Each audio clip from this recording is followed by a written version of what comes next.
Snow fell thick over the parking lot of Aurora Systems as Evelyn Hart stood motionless behind the glass wall on the 20th floor. Below, under the cold fluorescent lights, a solitary figure pushed a cleaning cart through the winter night.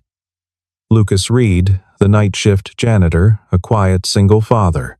But security cameras showed something no one could explain. He routinely appeared in restricted areas after hours amid the blinding white storms. Tonight, Evelyn decided to follow him.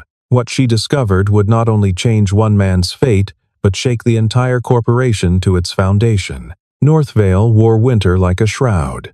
The city hunched beneath relentless snowfall, streets narrowing under banks of ice, the sky a perpetual gray that pressed down on everything.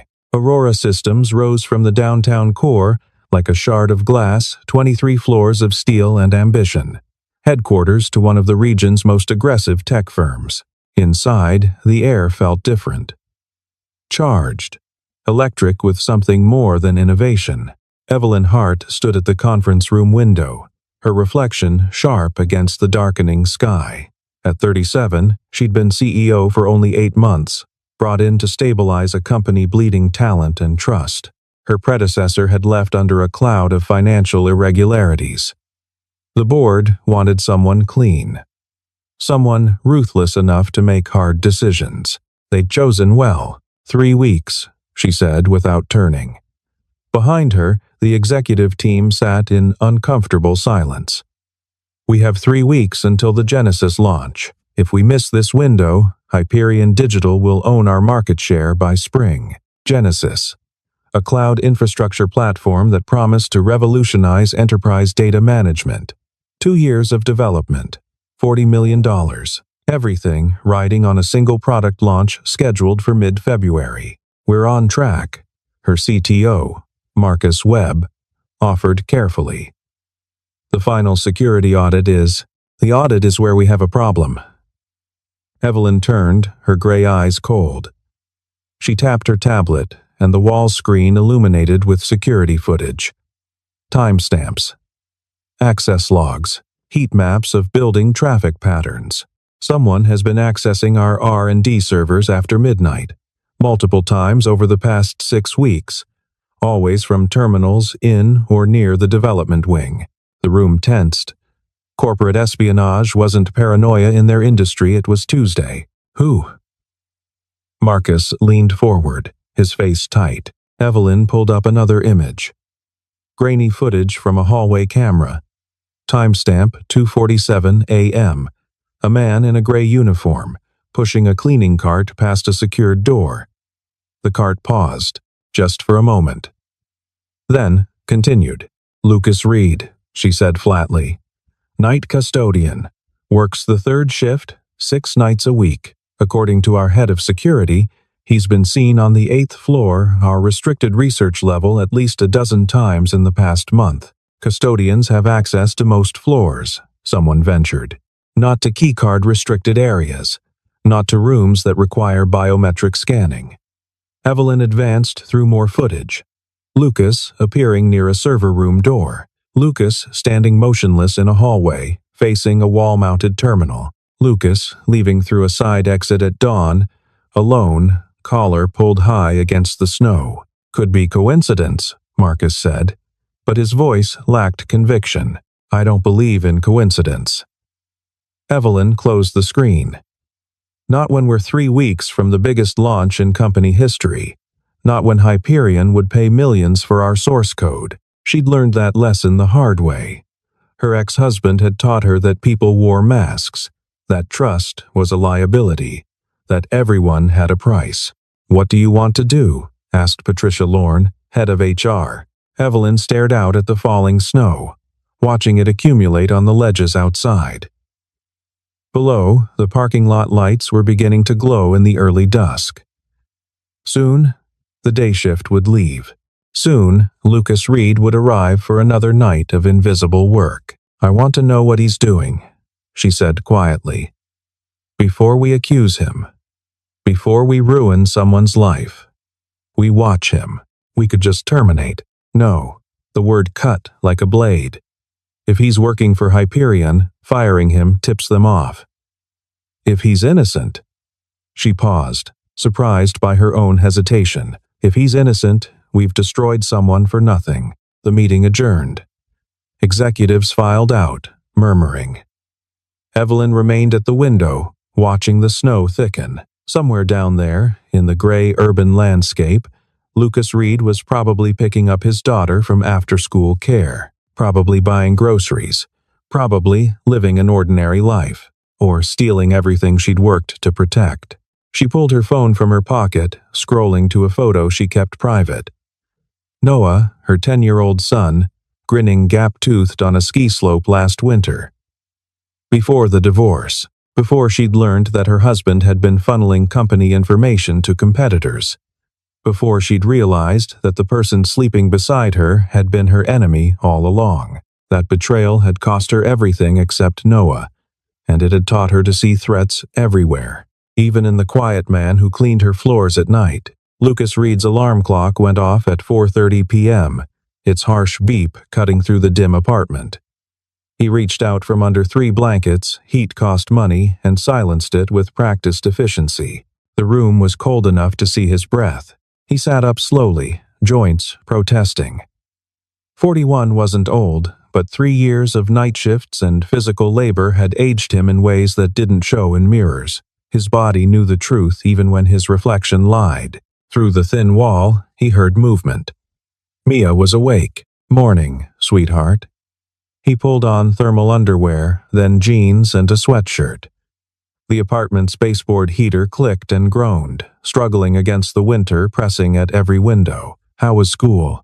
Mia appeared in his doorway, still in her school clothes.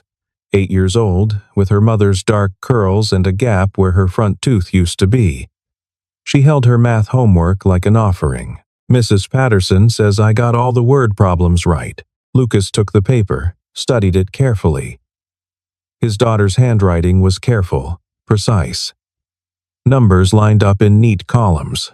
She'd shown her work for every problem, just like he'd taught her. "That's my girl." He kissed the top of her head. "Proud of you. What do you want for dinner?" "Can we have spaghetti?" They had spaghetti 3 times a week because pasta was cheap and filling. Mia never complained.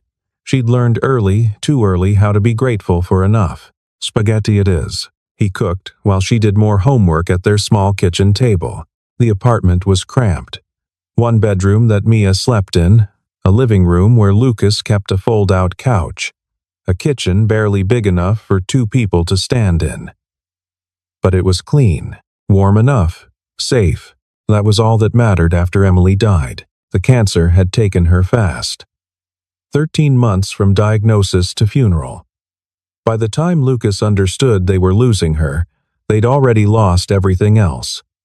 Savings, the house, his career. He'd burned every bridge trying to save her, called in every favor, sold anything that had value. None of it had been enough. Afterward, with a 6-year-old daughter and a reputation as a troublemaker in the tech industry, Lucas had taken what he could get. Custodial work paid enough to keep them housed and fed. The night shift meant he could walk Mia to school each morning, be there when she woke up, help with homework before he left for work at 10 p.m. It wasn't the life he'd planned, but it was the life Mia needed. "Dad?" She looked up from her reading book. "Why don't you work during the day like other parents?" He'd answered this before, but she asked it new ways each time. Testing. Wondering if the answer would change. "Because this way, I get to have breakfast with you every morning, and I'm here when you get home from school. That's worth more than sleep." She considered this seriously, then nodded, satisfied for now. At 9:30 p.m., he tucked her into bed, read her a chapter of the book they were working through, currently a fantasy about dragons and brave children, and kissed her forehead. "Love you bigger than the sky," he whispered, their ritual phrase. "Bigger than space," she answered, eyes already closing. He left her door cracked open, nightlight glowing, and changed into his work uniform. Gray pants, gray shirt with Aurora Systems facilities embroidered on the chest, steel-toed boots, ID badge on a lanyard. The babysitter, Mrs. Chen from downstairs, knocked at 9:50. She'd stay until 7 a.m. when Lucas returned. They'd worked out a rate he could almost afford. She watched 3 kids in the building overnight, charged less than daycare, asked no questions about his odd schedule. "She already asleep?" Mrs. Chen asked, settling into the armchair with her knitting. "Just, homework's done. There's coffee if you want it. Go on, Lucas. Don't be late." The walk to the bus stop took 15 minutes through snow-packed sidewalks. The number 47 bus carried him downtown, mostly empty at this hour except for other night shift workers, hospital staff, security guards, people who kept the city running while everyone else slept. Aurora systems glowed against the dark sky. Lucas badged in through the service entrance at 10:28 p.m., 2 minutes early as always. The day shift custodian, Ray, was finishing his checklist. "Cold one tonight," Ray said, handing over the supply cart. "They're saying another 6 inches by morning. Roads will be hell." Lucas checked the cart's inventory. Cleaning solutions, microfiber cloths, trash bags, floor polish. Everything in its place. "You got the 8th floor tonight. Executive wing and the research area. They want the glass walls polished, some big shots visiting tomorrow." Lucas nodded. The 8th floor, where the secrets lived, behind biometric locks and stern warnings about confidentiality, where the security cameras followed his every movement. He didn't know yet that someone was watching more carefully than usual, didn't know that his routine had become suspicious, didn't realize that his careful attention to detail, the habit of treating every piece of equipment with respect, of pausing when he noticed error messages on unattended monitors, of walking with purpose through spaces most people ignored, had marked him as different, dangerous, even. He just pushed his cart toward the elevators and began another night of invisible work, while snow continued to fall on Northvale, burying everything in white silence. Evelyn's own alarm went off at 5:30 a.m., as it had every morning for the past 8 months. She silenced it and lay still for a moment, listening to her house breathe around her. The heating system hummed. Snow brushed against windows like whispered secrets. In the next room, Noah was still sleeping. She could picture him, sprawled diagonally across his bed, one leg hanging off the edge, his stuffed elephant clutched under one arm, even though he insisted he was too old for it now. She rose quietly, showered, dressed in the dark armor of her professional life. Charcoal suit, minimal jewelry, hair pulled back severely. The mirror showed her what she needed. Someone controlled. Someone who made decisions based on data, not emotion. Someone who'd learned the hard way that emotion made you vulnerable. By 6 to 15, she was reviewing files at her kitchen table, laptop open, coffee growing cold beside her. Lucas Reed's employment application. His background check clean, almost suspiciously so. His personnel file 3 years at Aurora. 0 complaints, 0 incidents. Perfect attendance except for 2 days last year when his daughter had been sick. His daughter. Mia. 8 years old, 3rd grade at Snowbridge Elementary. Evelyn pulled up her own son's school district. Same area. Same struggling neighborhood where the snow piled high and the city plows came last. The parallel felt uncomfortable. She pushed it aside. At 7, Noah emerged, rubbing sleep from his eyes. She closed the laptop. "Morning, honey." "Cereal or eggs?" "Cereal's fine." He slumped into a chair, still half asleep. "Can Ben come over after school?" "Not today. I have a late meeting." She poured cereal, added milk, set it in front of him. "Mrs. Rodriguez will pick you up and you'll do homework at her house until I'm done. You're always done late now." The accusation hung between them. True, but unspoken. She'd promised after the divorce that she'd be more present, that she wouldn't let work consume everything like it had during her marriage. She was breaking that promise. Again, this is a big month for the company, Noah. After the Genesis launch, things will calm down. I promise. He ate his cereal without responding. 10 years old and already learning to doubt promises. She dropped him at school, watched him trudge through the snow toward the entrance without looking back, and felt the familiar weight of guilt and necessity pressing down on her chest. Then she drove to Aurora Systems and became the CEO again. The person who couldn't afford doubt. At 9:30, she called her head of security, Derek Morse, into her office. The janitor. Lucas Reed. What else do we know? Derek laid out a folder. Not much. He's a ghost. No criminal record. No debt. No social media presence. His previous employer was a tech startup that went under 5 years ago, Vital Core Systems. What did he do there? Application says software quality assurance. But Vital Core went bankrupt before we could verify. No references reachable. Evelyn frowned. And he went from QA to custodial work? People fall through cracks. Divorce, medical bankruptcy, elder care, could be anything. Want me to dig deeper? No. She made the decision quickly. If he's working for someone, deeper digging might alert them. Just maintain surveillance. And tell me everywhere he goes tonight. You really think he's stealing code? Evelyn looked out at the city, at the snow falling endlessly over Northvale's towers. I think people wear masks. I think everyone has secrets. And I think when something seems too clean, it usually means someone's hiding dirt. Derek left. Evelyn pulled up Lucas's file again, studying the man's face in the ID photo. Weathered features, steady eyes, the look of someone who'd learned to endure without complaining, or the look of someone very good at deception. Her phone buzzed. A text from Noah. Forgot my lunch, sorry. She closed her eyes briefly, added failure as a mother to her mental list of inadequacies, and messaged her assistant to have something delivered to his school. Then she returned to the files. The logs. The evidence that didn't quite add up to proof, but whispered danger nonetheless. By Friday evening, she'd made her decision. Marcus and Derek had both argued for immediate termination, but Evelyn overruled them. She needed to know, needed to understand what Lucas Reed was actually doing in those restricted areas, needed to know if her instincts about betrayal were right, or if she'd become so damaged by past wounds that she saw enemies in every shadow. At 9:45 p.m., she sat in her car in Aurora's parking lot, engine off, wearing jeans and a dark coat. Not CEO clothes. Just a woman who could disappear into a winter night. Lucas Reed's old sedan pulled into the far lot at 10:26.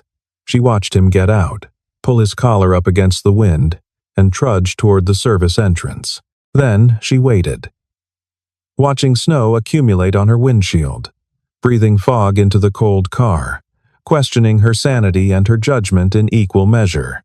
At 1:30 a.m., Lucas emerged. He walked slowly to his car, shoulders hunched, looking exactly like a tired man heading home after a long shift. He pulled out of the lot. Evelyn started her engine and followed. The roads were treacherous, snow falling heavy enough to blur the taillights ahead. She kept her distance, following him through Northvale's industrial district, past warehouses dark and shuttered, past neighborhoods where the streetlights struggled against the storm. He wasn't heading home.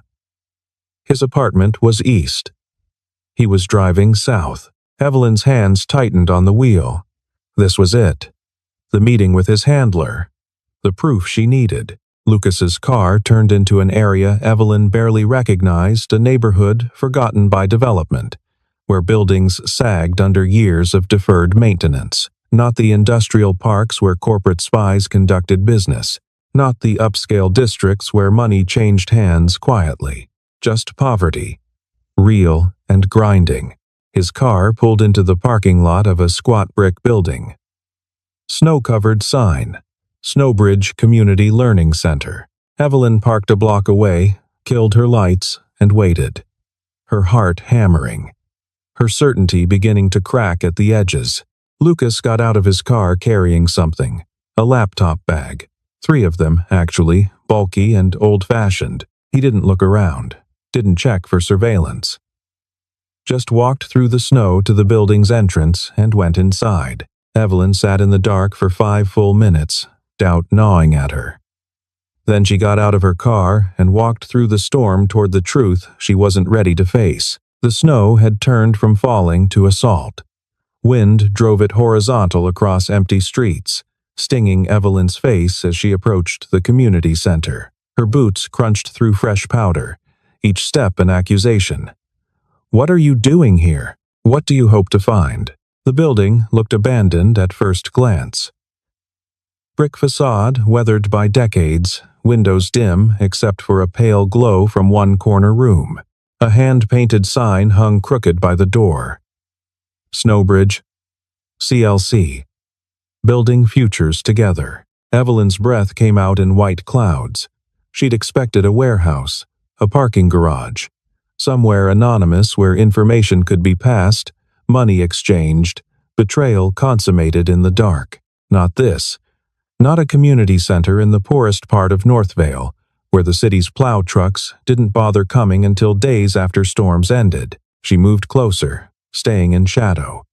Through a frost-edged window, she could see into what looked like a large room with folding tables and mismatched chairs. And people, a dozen at least, mostly children. Some teenagers. A few adults standing against the back wall. And Lucas Reed, at the front, connecting laptops to an ancient projector. Evelyn pressed closer to the glass, her rational mind struggling to reconcile what she was seeing with what she'd expected to find. Lucas wasn't meeting anyone, wasn't passing stolen files or receiving payment. He was teaching.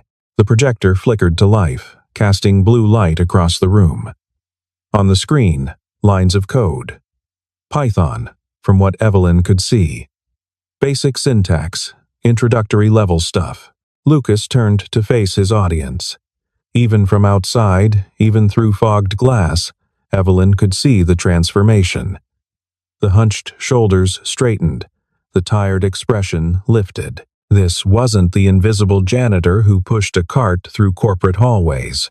This was someone else entirely. She watched as he wrote on a whiteboard, explaining something she couldn't hear. A girl of maybe 13 raised her hand. Lucas nodded, patient, and wrote out what looked like a debug sequence. The girl studied it, nodded, turned back to her laptop. The adults against the back wall were parents, Evelyn realized, sitting quietly while their children learned. One woman worked on her own laptop, her expression fierce with concentration. An older man took notes in a spiral notebook. Evelyn's phone buzzed. She ignored it, couldn't look away from the scene before her. Lucas moved between the tables, stopping to check each student's work. His movements were careful, precise, the same precision she'd noticed in security footage, now recontextualized entirely. Not the caution of a thief, the attentiveness of a teacher who knew every student's skill level and learning style. One of the laptops he'd carried in Evelyn recognized it suddenly. An old Dell from Aurora's surplus. The kind they decommissioned every year, wiped and sold for parts or thrown away. Lucas had taken them. But not to steal, to repurpose, to give to children who otherwise would never touch a computer. The phone buzzed again. This time she looked. "Derek, where are you? Security flagged your car leaving the facility." She typed back. "Following up on something. I'll explain tomorrow." Through the window, Lucas had moved to help a young boy whose laptop screen showed nothing but error messages. He crouched beside the child's chair, pointed at something, waited while the boy tried again. When the program finally ran, Lucas's face split in a grin Evelyn had never seen on him at work. Pride, pure and uncomplicated. The door beside her opened suddenly. An older woman stepped out, pulling a coat tight against the wind. She startled when she saw Evelyn. "Can I help you?" Evelyn's CEO instincts kicked in. Authority, confidence. "I'm sorry to lurk. I work with Lucas, at Aurora Systems. I was curious what he does here." The woman's expression softened, moved from suspicion to something like relief.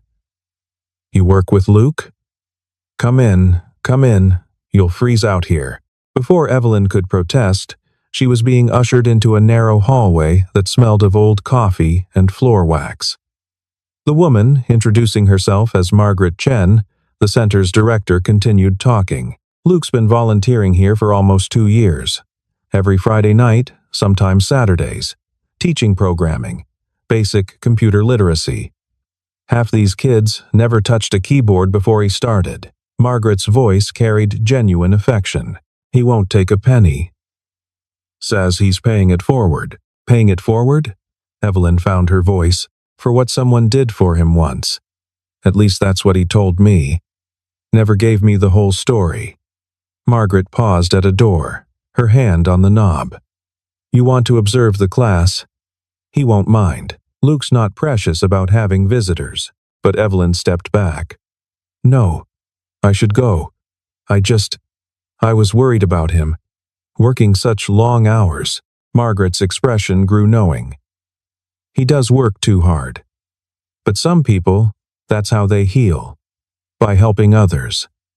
She studied Evelyn with sharp eyes. You look like you might understand that. The words landed with unexpected weight. Evelyn nodded mutely, turned, and walked back out into the storm before Margaret could ask anything else. In her car, she sat shaking. Not from cold. From the complete collapse of every assumption she'd built over the past 2 weeks. Lucas Reed wasn't a thief, wasn't a spy, wasn't her ex-husband wearing a new face. He was just a man trying to do something good with the pieces of whatever life had broken in him, and she'd been ready to destroy him for it. Evelyn pulled out her phone with numb fingers and opened Lucas's file again. This time she saw past the suspiciously clean record to what it actually showed.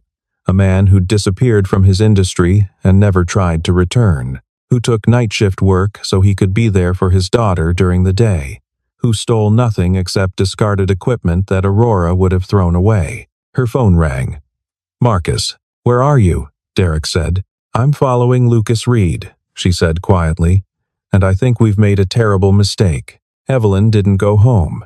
She sat in her car outside the community center until Lucas emerged at nearly 3 a.m., carrying the empty laptop bags. He looked exhausted but somehow lighter than she'd ever seen him at Aurora. She didn't follow him home. Instead, she drove back to her office, still in her civilian clothes, and did what she should have done at the beginning. Real research. Vital Core Systems. Lucas's previous employer. The trail had gone cold because the company folded, but Evelyn had resources the average background check didn't. By 5 a.m., she'd found archived news articles, LinkedIn profiles of former employees, scattered digital remnants of a company that had died badly. And there it was. Vital Core Systems Files, Chapter 7, Bankruptcy Amid Software Safety Scandal. She read faster, her coffee forgotten and cold. Vital Core had developed medical device software systems that managed patient data, dosage calculations, real-time monitoring in hospital settings. Critical infrastructure where errors meant lives.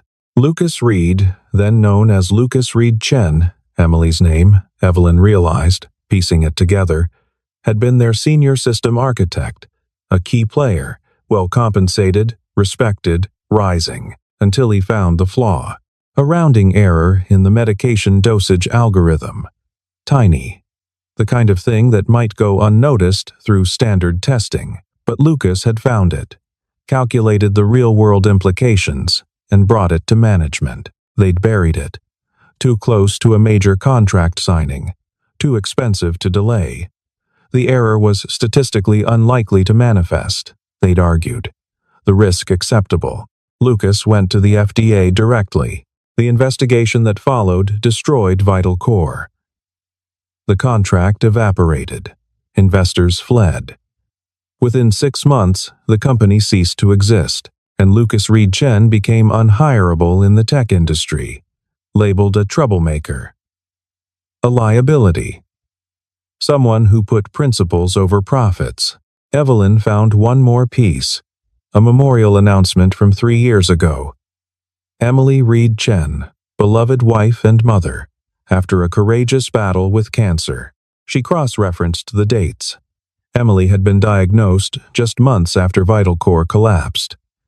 Lucas had lost his career and his wife in the same year, had watched his entire life disintegrate because he'd tried to save lives he'd never meet. The sun was rising when Evelyn finally looked up from her computer.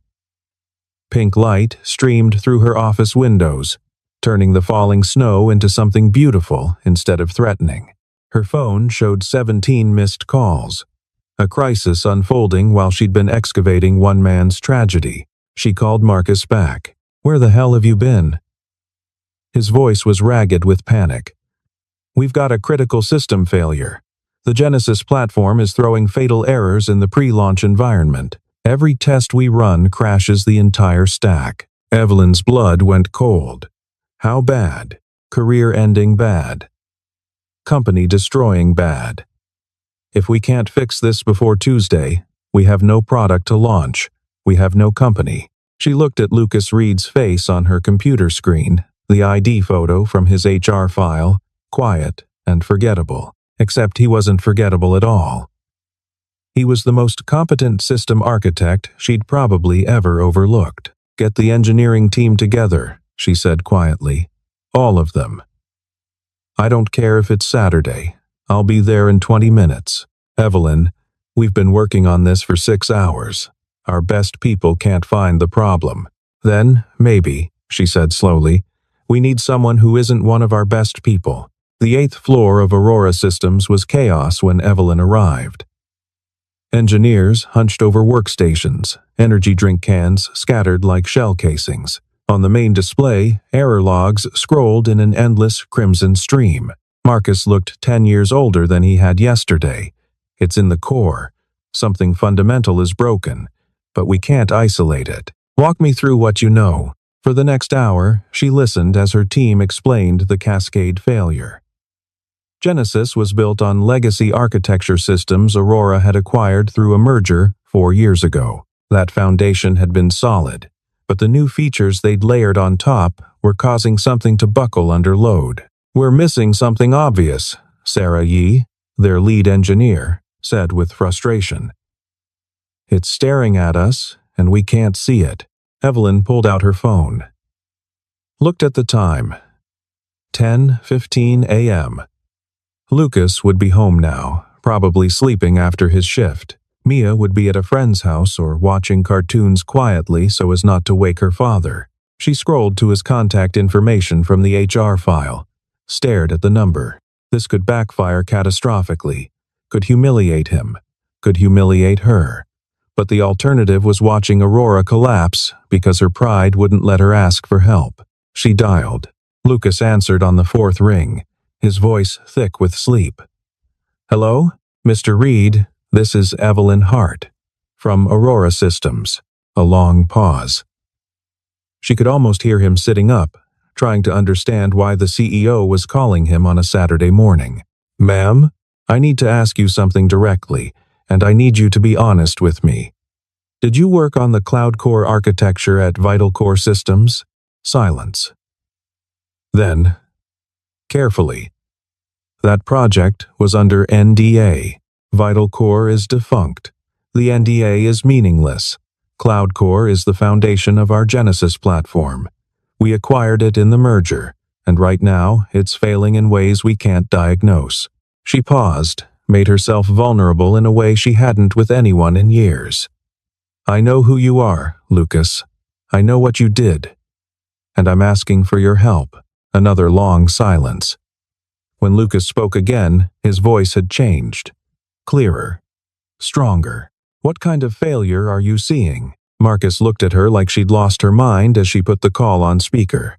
"Cascade crashes under load. Memory management looks fine. Thread handling is optimized. But something in the core keeps corrupting." "What's your data structure for the cache layer?" Lucas asked, and Evelyn could hear him moving now, fully awake. Sarah answered. "Binary tree with hash indexing. And you're running parallel processes? Of course, that's your problem." Lucas's voice was certain. Cloud Core was never designed for parallel execution at scale. The cache structure has a race condition in how it handles concurrent writes. It's invisible until you hit a specific threshold of simultaneous access. "Did Vital Core document this limitation?" Marcus pulled up the technical documentation, scanned it. His face went pale. It's mentioned once, one paragraph in a 400-page spec. We never saw it, because it was buried deliberately, Lucas said quietly. Management didn't want to admit the architecture had fundamental constraints. They were already in talks to sell when I left. Evelyn made a decision. Can you come in? Today? I know it's your time with your daughter. I know you need sleep, but I can be there in 90 minutes, Lucas interrupted. But Miss Hart? I need to be clear about something. I left this industry for a reason. I'm not looking to come back. Understood. Just help us fix this, please. He hung up. The engineering team stared at Evelyn like she'd conjured a ghost. You hired a system architect to push a mop? Marcus said slowly. I hired a janitor who turned out to be a system architect. There's a difference. Evelyn looked at the error logs still cascading across the screen. And right now, he might be the only person who can save us. Lucas arrived in jeans and a winter coat, not his uniform. He'd brought Mia with him, no time to arrange other care, and the 8-year-old sat quietly in a break room with her tablet while her father entered the war room. The transformation was immediate. Lucas looked at the code, at the architecture diagrams, and Evelyn watched a different person emerge. Not the quiet custodian, the engineer he'd been before. Life stripped that identity away. Here, he said, pointing at a section of code. And here. You're trying to force thread safety on a system that wasn't built for it. It's like putting a race car engine in a bicycle frame. Can we fix it? Sarah asked. You have to rebuild the cache layer from scratch. Implement proper mutex locks, redesign the data structure for concurrent access. Lucas pulled up a whiteboard, began sketching. It's a 3-day job minimum, and that's if everything goes right. We have 48 hours until Monday testing deadline, Marcus said. Lucas studied the architecture in silence. Then, if I help, I need 3 things. 1. My daughter stays with me. She doesn't leave my sight. 2. After this is done, I go back to my normal life. No publicity, no promotion, no questions. 3. When this is over, Aurora funds technology education programs at Snowbridge Community Center. Properly. Not a one-time donation. A sustained commitment. Evelyn didn't hesitate. Deal. Lucas looked at her for a long moment, and she saw him measuring her sincerity. Whatever he found satisfied him. Then let's get to work. What happened over the next 3 days would become legend at Aurora Systems, though only a handful of people would ever know the full story. Lucas Reed, the night janitor, rebuilt the core architecture of their flagship product, while engineers with advanced degrees watched in something like awe. He worked with a precision that came from deep understanding, not just knowing how systems functioned, but knowing how they failed, where the pressure points were, what would break under stress. He codes like someone who's seen people die from bad software, Sarah whispered to Evelyn at 2 a.m. on Sunday night. On the screen, Lucas was refactoring a particularly complex section of the cache management system. He has, Evelyn said quietly. She'd shared Lucas's background with her senior team. They deserved to know who they were working with. Why he'd disappeared. What he'd sacrificed. The respect in the room had shifted palpably after that. Mia camped in the break room, occasionally wandering in to bring her father sandwiches from the cafeteria or to show him drawings she'd made. The engineers started keeping candy in their desks for her. Marcus taught her a card game. Sarah let her try out a VR headset during a testing break, and Evelyn watched it all while fielding calls from the board. From investors, from journalists asking about Genesis launch rumors. She kept her voice calm and certain while internally counting down the hours until either salvation or catastrophe. Lucas barely slept. When he did, it was in 20-minute increments at his workstation, head on his arms. While the compilation processes ran, Evelyn brought him coffee at 4 a.m. on Monday, set it beside his keyboard without speaking. He looked up, surprised. You're still here. It's my company. Where else would I be? Home with your son? The words stung because they were true. Noah was with his father this weekend, regularly scheduled custody, but Evelyn had missed dinner with him Friday night, had canceled their Saturday plans, was breaking promises again in the name of corporate survival. "He's with his dad," she said. Lucas studied her with those steady eyes. "I remember what that's like, being married to the work instead of the person. Is that what happened to you?" "No. Emily died anyway, no matter how present I was. But I learned something." He took the coffee, sipped it. "The work never loves you back. It just takes." "Then why are you here?" Lucas looked through the glass wall toward the break room where Mia had fallen asleep on a couch, covered with someone's jacket. "Because this time, the work is protecting other people, making sure the next Lucas doesn't have to make the choices I made. That's worth 3 days of my life." By Monday afternoon, they had a working prototype. By Monday midnight, it had passed initial testing. By Tuesday morning, as dawn broke over Northvale in clear winter light, the storm finally passed. They pushed the updated code to production. Genesis went live at 8 a.m. Evelyn stood in the command center, surrounded by her team, watching the metrics flow in. System load climbing, user connections multiplying, every indicator green. No crashes, no errors, no cascade failures.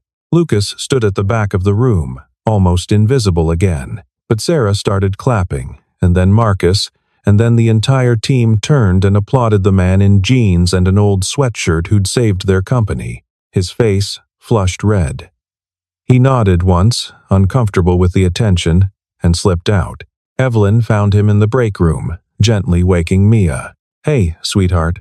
Time to go home." "Did you fix it, Dad?" "We fixed it together. A lot of people working hard." "Not quite." Evelyn stepped inside. "The board wants to meet you. The press is already asking questions, and I need to." "No." Lucas stood, Mia's hand in his. "We had a deal. This is where I disappear again. You don't have to. Lucas, you could have your career back. I could offer you." "I don't want my career back." His voice was gentle but immovable. "I did what I do because it needed doing.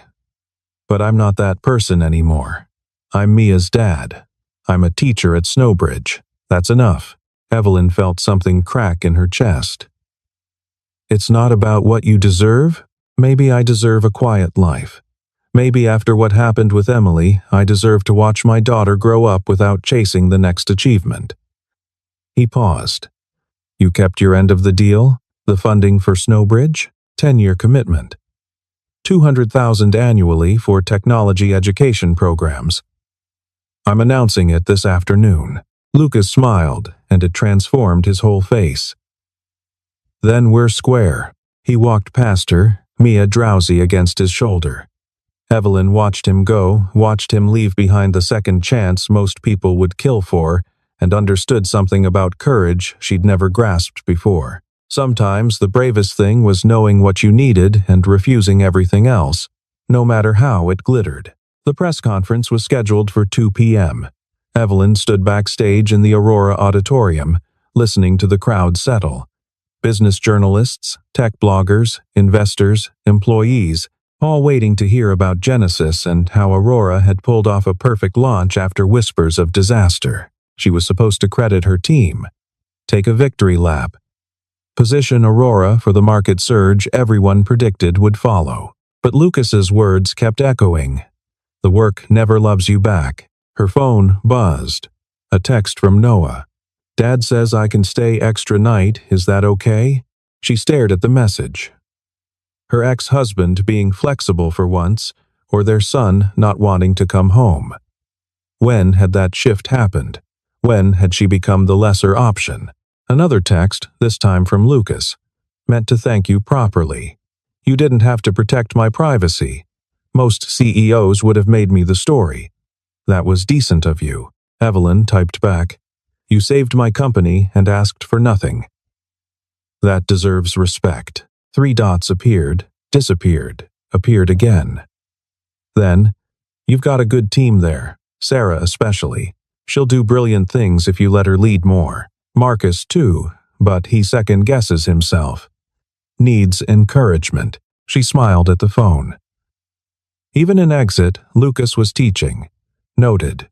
Good luck with the Snowbridge program. Come visit sometime. You might be surprised what those kids can do. Marcus appeared at her elbow.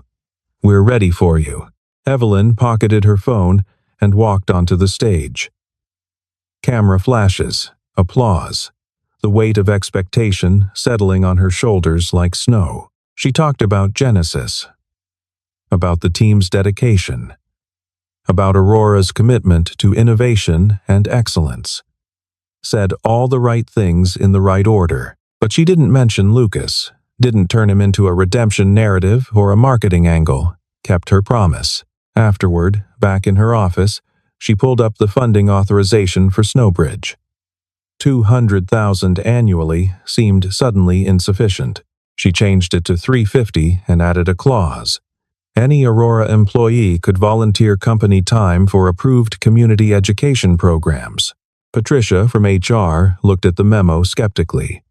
That's generous. Because, Evelyn said slowly, thinking of Lucas teaching Python to children who'd never owned computers.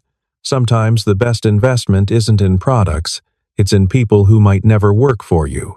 Part 9. Spring thaw. Weeks passed. Genesis exceeded every projection.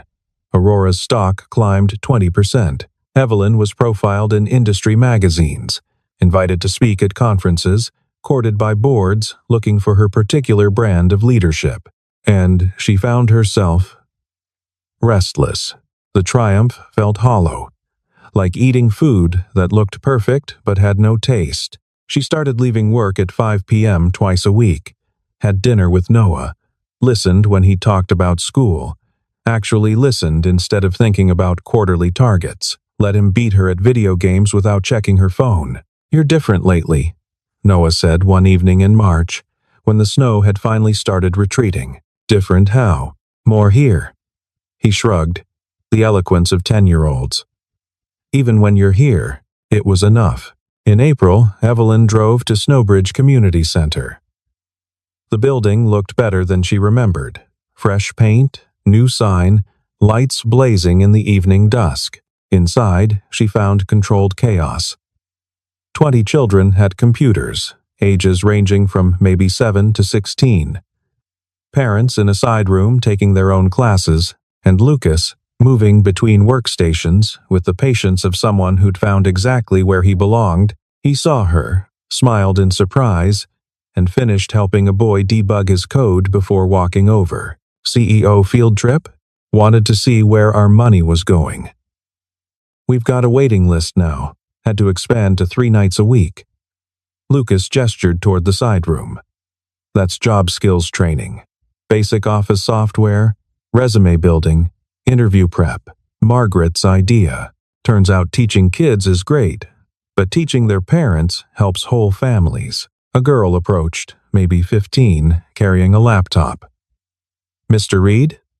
Can you check my website? I think I got the responsive design working. Sure, Claire. Lucas examined her screen, pointed out a CSS issue, watched her fix it. Beautiful.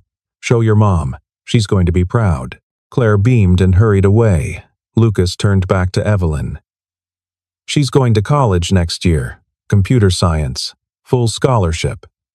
A year ago, she'd never written a line of code. You did this. The money did this. Your company did this. He paused. But yeah, I helped. They stood in comfortable silence, watching children learn. Evelyn thought about trajectories, how Claire's life had been altered by one program, how Lucas had been erased from his industry and found purpose anyway, how she'd been so certain betrayal was everywhere that she'd almost missed something genuine. I owe you an apology, she said quietly. I followed you here. That first night, I was convinced you were stealing from us. Lucas didn't look surprised. I know. Saw your car that night. Terrible tail job, you should work on that. Evelyn laughed despite herself. You knew? Security cameras had been following me for weeks. I figured someone was building a case. Then the CEO calls me Saturday morning. Knows my whole history? I can connect dots. He shrugged. You did what you thought was right to protect your company. I did what I needed to do to protect these kids. Worked out. You're not angry? I was angry for a long time. At Vital Core, at the industry, at myself for not seeing Emily's cancer sooner. Lucas watched a young boy successfully run his first program. The kid's face lighting up with joy, but anger's exhausting. This is better. Mia ran over, backpack bouncing. Dad, finished my homework. Can we— Oh, hi, Miss Hart. Hi, Mia. Your dad talks about you a lot. He talks about you too, Mia said with 8-year-old candor. Says you're scary, but fair. Mia. Lucas's voice carried gentle reproach, but his eyes held humor. It's accurate, Evelyn said, grinning. She stayed for an hour, watching the classes, talking to Margaret about the program's growth. Before leaving, she pulled Lucas aside. I want to expand this. Not just funding, but replication. Other cities, other Aurora offices. Would you consult? I'm not looking to expand my hours, Miss Hart. 2 Saturdays a month. Remote participation. You help other people set up similar programs. We pay you consultant rates. She paused. And you can keep being Mia's dad and keep pushing your cart at Aurora. No strings. No return to corporate life. Lucas considered. Why? Because this matters more than Genesis. And because— Evelyn struggled for words. Because I spent years measuring success by quarters and stock prices. You measure it by kids who learn to code. I want Aurora to do more of that. He extended his hand. Deal. June brought summer to Northvale. The city that had been buried under snow bloomed with unexpected vigor. Flowers in median strips, trees thick with leaves, children playing in parks that had been desolate white expanses just months before. Aurora Systems' new community initiative launched in 6 cities. Code Forward, they called it. With Lucas as the program architect working remotely, maintaining his boundaries, but spreading what worked at Snowbridge to places that needed it. Evelyn still worked long hours. But she'd learned to distinguish between necessary and compulsive. Between leadership and running away from herself. She had dinner with Noah 4 nights a week now. They cooked together, talked about his friends and her work, made plans for a real vacation in August, and twice a month she volunteered at Snowbridge. Not for photo ops or press releases, just to help. To watch Lucas teach, to see what passion looked like when it wasn't about profit margins. One evening in late June, after classes ended, Lucas found her in the computer lab updating software on the machines. You don't have to do that. We have IT volunteers. I know, but I like it. Reminds me why I got into tech in the first place. Evelyn finished the installation, watched the progress bar complete. Before it became about valuations and market share, Lucas leaned against a desk. You could have destroyed me back in January. One word from you, I lose my job, maybe face charges for taking those computers. You were fixing discarded equipment and giving it to children. Companies have prosecuted people for less. But you didn't. Even when you thought I might be stealing secrets. He looked at her curiously. Why? Evelyn thought about that night in the snow, watching Lucas through frosted glass. The moment when all her certainties about betrayal and masks had cracked apart. Because somewhere under the paranoia, I still wanted to believe people could be good. And you were. She smiled. Also, firing you would have been terrible judgment. You saved our company. We saved it together, Lucas corrected gently. You, me, Sarah, Marcus, everyone who worked that weekend. That's how good things happen. Not heroes, just people helping. Outside, summer dusk painted the sky in shades of gold and amber. Through the window, Evelyn could see Mia and Noah playing basketball on the community center's small court. They'd become friends over the months, both smart, both a little lonely, both learning that having one engaged parent was enough. My ex-husband called last week, Evelyn said abruptly. Wants full custody. Says I'm still too focused on work, that Noah deserves better. Lucas waited, giving her space to continue. And maybe he's right about the old me, the one who measured worth by hours logged and deals closed.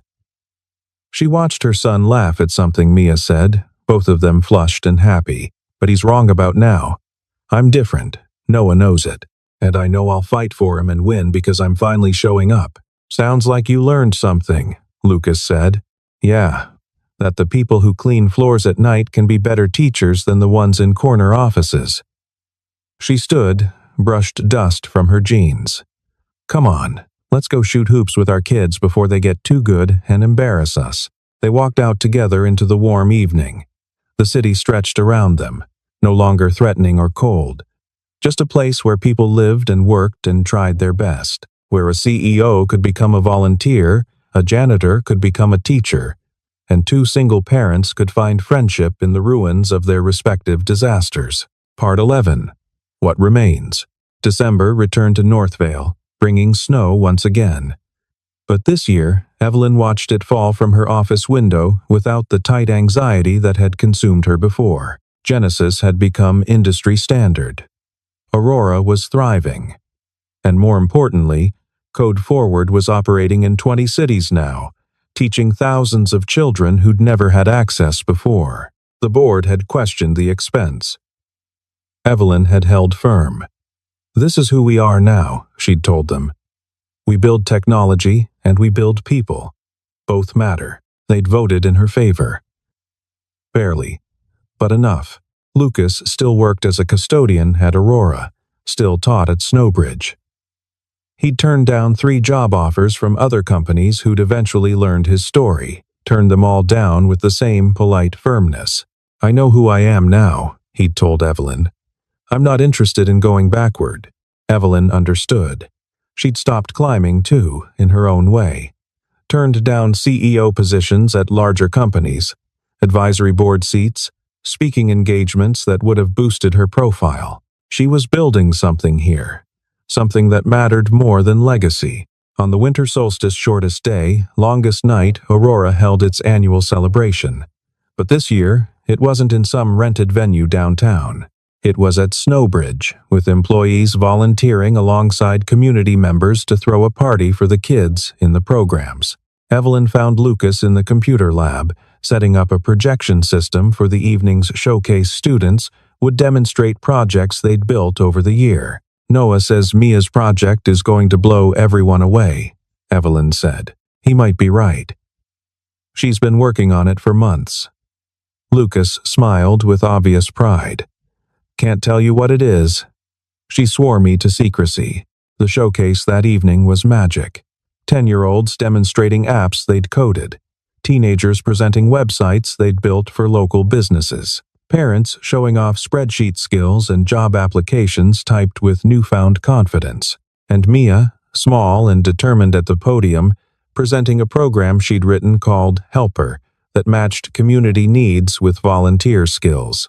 It was simple, but functional, and it worked. My dad says the best technology solves real problems, she explained to the crowd. This helps people find each other when they need help. The room erupted in applause. Lucas looked at his daughter like she'd hung the moon. Evelyn felt tears she didn't expect sting her eyes. Afterward, as people ate cookies and talked, Sarah found Evelyn by the refreshment table. You know what I realized? Sarah said. Lucas was always the best of us. Not because of his code, though that's brilliant, because he understood what we forget sometimes, that technology should serve people, not replace them. He's a good teacher, Evelyn agreed. So are you. Sarah gestured at the room full of volunteers and families and bridged communities. You could have had Lucas rebuild our architecture and disappeared him. Instead, you built all this. That's leadership. Evelyn watched Noah help Mia pack up her presentation materials. Watched Lucas talk with Margaret about expanding to yet another location. Watched her employees, people she'd once thought of only in terms of productivity, laughing with children they were mentoring. Leadership is just recognizing good ideas and getting out of their way, she said. Then you're doing it right. Later, as the party wound down and snow fell outside, Evelyn stood with Lucas in the quiet computer lab. "Thank you," she said simply. "For what?" "You did all the work here. For teaching me what matters. For showing me that invisible doesn't mean insignificant." She paused. "For being exactly who you are even when I suspected you of being someone else." Lucas looked at her with those steady eyes that had seen loss and chosen kindness anyway. "You did the same for me, you know. Gave me back something I didn't know I'd lost. A reason to use these skills again. A way to be more than just a survivor." Through the window, the city glowed with Christmas lights and possibility. The snow fell soft and clean, covering old scars, promising renewal. "Strange how things work out," Evelyn said. "6 months ago, I was convinced you were stealing from me. 6 months ago, I was," Lucas said with a slight smile. "Those computers were definitely company property. Best theft I never prosecuted." They stood in comfortable silence, watching snow accumulate on the windowsill. Two people who'd been broken by betrayal and loss, who'd found their way to something like wholeness through work that mattered, and friendship that asked nothing but honesty. "Same time next Friday?" Lucas asked. "Same time," Evelyn confirmed. "I'll bring coffee. I'll bring the lesson plans." And in the morning, Lucas would push his cart through Aurora's silent hallways, invisible to most but seen by those who mattered, would teach children their worth in code and kindness, would raise his daughter with the fierce, protective love of someone who knows exactly how fragile life is, and Evelyn would lead her company with a different kind of ambition. One measured not in stock prices, but in communities strengthened. In children given chances, in recognition that the truest success is found in lifting others up. The snow kept falling. The city kept turning. And two people who'd learned to trust again kept showing up, doing the work, building the world they'd both been looking for all along. One night shift, one lesson, one day at a time.